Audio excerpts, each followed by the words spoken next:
want more food.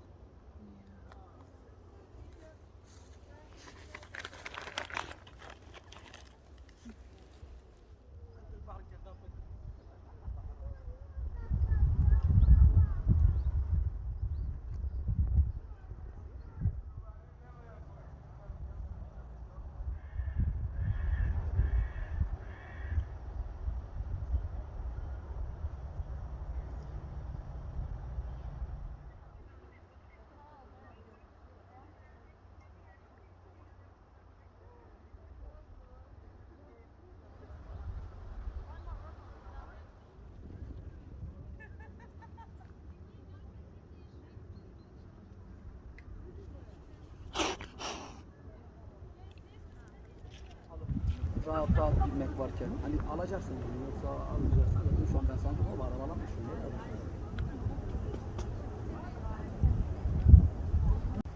20 milyar değil mi? O zaman yapacak bir şey yok kardeşim. Al bir şey. Ya bu arabadan zaten